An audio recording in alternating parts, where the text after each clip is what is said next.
వచ్చినా ఇక ఇన్నోళ్ళ లెవెలో ఇన్నోళ్ళ లెవెలో మంచి లెవెలో చెడ్డ లెవెలో ఆటోళ్ళ లెవెలో ఈటోళ్ళ లెవెలో అటు ఇటు గానోళ్ళ లెవెలో ఇక అందరికీ మాస్ మహారాజ్ జబర్దస్త్ ముచ్చట్లు తీసుకొచ్చిన హో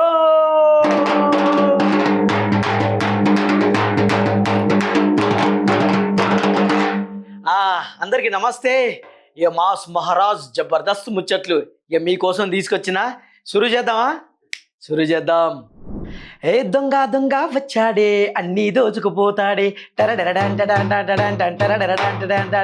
ముంబైలోని మొలగాడే అన్నీ దోచుకుపోతాడే దొంగ దొంగ అమ్మ దొంగలను చూస్తే మనకు భయం అవుతుంది కదా.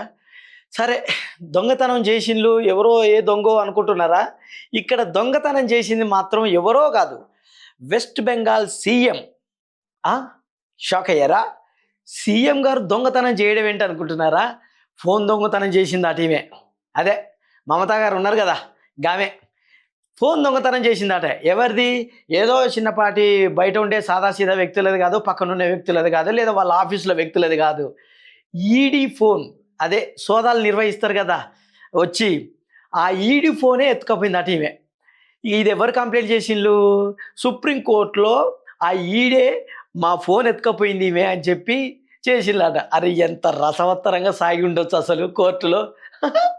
ఇద్దరి మధ్య వాదనలు జరగంగా ఈమె మా ఫోన్ ఎత్తుకపోయిందని చెప్పి వీళ్ళు కంప్లైంట్ ఇచ్చిల్లట.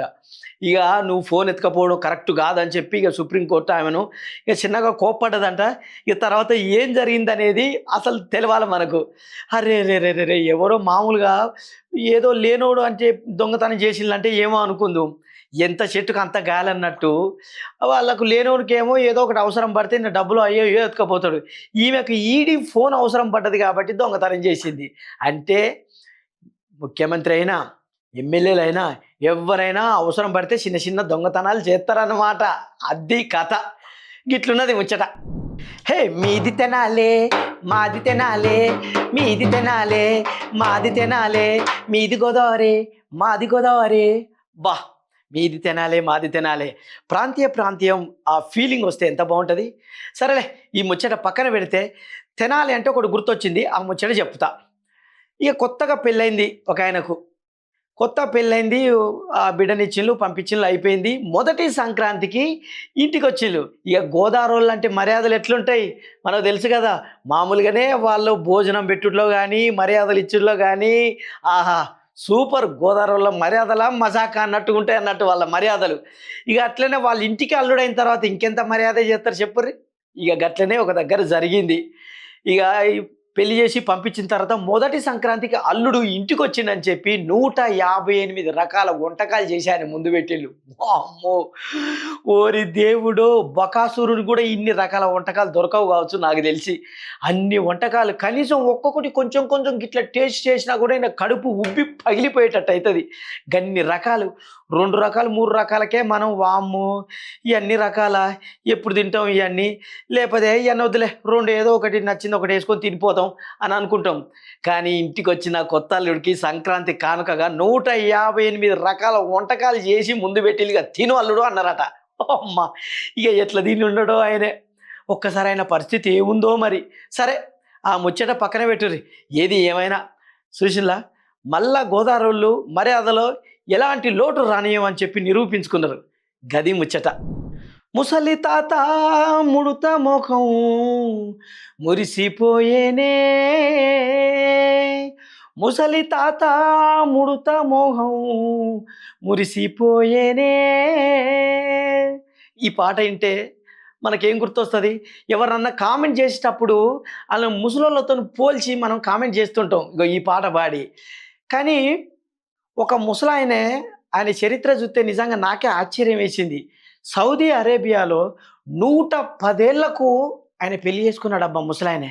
ఓరి నాయనో, మామూలుగా 100 ఏళ్ళు బతకడమే ఎక్కువ, ఆయన 110 ఏళ్ళకు కూడా పెళ్లి చేసుకొని తండ్రి అయిందంట. ఏంది కథ? ఆయన తండ్రి అయిన తర్వాత 142 ఏళ్లకు చచ్చిపోయిందట. నాకు తెలిసి సౌదీ అరేబియా పుట్టక ముందుకు ఆయన పుట్టిండట. ఇక చూడు ఎంత పెద్ద ఆయన, ఆయన దేశం కంటే పెద్ద ఆయన. ఎక్కడన్నా చూసినావా ఇది? ఏంది ఇది? ఈ మొక్క పెళ్ళి కాదు మళ్ళా సారు ఏమనుకుంటున్నారు 7 పెళ్ళిళ్ళు చేసుకున్నాడు. ఆయనకు మొత్తం వారసులు ఎంతమంది 149 మంది వారసులు. ఓరి నాయనో ఇదేంది అసలు 100 ఏళ్ళు బతుకుడే గగనం, దాంట్లో ఒక పెళ్లి చేసుకోవడం ఇంకా గగనం, దాంట్లో మళ్ళీ ఏందది 110 ఏళ్ళకు పెళ్లి చేసుకోవడం ఒక గగనం, మళ్ళీ దాంట్లో అప్పుడు కూడా తండ్రి అయిందంటే బా సారు ఏం తిని ఉండొచ్చు ఈ ముసలాయన. మా ఒక్కసారి అసలు ఈయన బతుకున్నప్పుడు ఈయన ఎక్కడున్నాడో పోయి ఒక్కసారి కలిసి వస్తే మంచిగుండు. ఆయన ఏం తింటాడో కనుక్కొని అయ్యే తెచ్చుకొని తినేటోని రోజు. బా 142 బతకడమేంది, 142 ఏండ్లు బతకడమేంది, 110 ఏళ్ళకు మళ్ళీ పెళ్లి చేసుకోవడమేంది, 149 మందికి జన్మనీయడమేంది, అంటే వారసులు అంతమంది వారసులు ఆయనకి. ఓరి నాయనో సరే ఇక గిట్లుంటుంది అన్నట్టు కథ, వింతలు విశేషాలు. సరే విన్నారు కదా మంచి మంచి ముచ్చట్లు, గది ముచ్చట. చిత్ర విచిత్రాలు అబ్బబ్బబ్బ ప్రపంచం నలుమూలలు జరిగే ముచ్చట్లన్నీ గీ మాస్ మహారాజ్ జబర్దస్త్ ముచ్చట్లుగా మీ అందరికి తీసుకొచ్చి వినిపిస్తున్నారు. మంచిగా ఉన్నాయి కదా. అబ్బా నాకైతే ముచ్చట్లు మాత్రం మస్తు నచ్చినాయి. మీకు కూడా నచ్చితే జర కామెంట్ చేయండి, లైక్ చేయండి. ఇగో చూసినారు కదా మంచి ముచ్చట్లు ఇక ఇట్లనే తీసుకొస్తుంటా. ఇక నన్ను ఎంకరేజ్ చేయండి, నన్ను బ్లెస్సింగ్ చేయండి. ఇక ఉంటా మరి, నాకు కూడా టైం అవుతుంది, నేను కూడా పోయి ఈ ఇంటి దగ్గర జర కాసేపు అటు ఇటు ఆడుకోవాలి కదా. సరే మరి ఉంటా.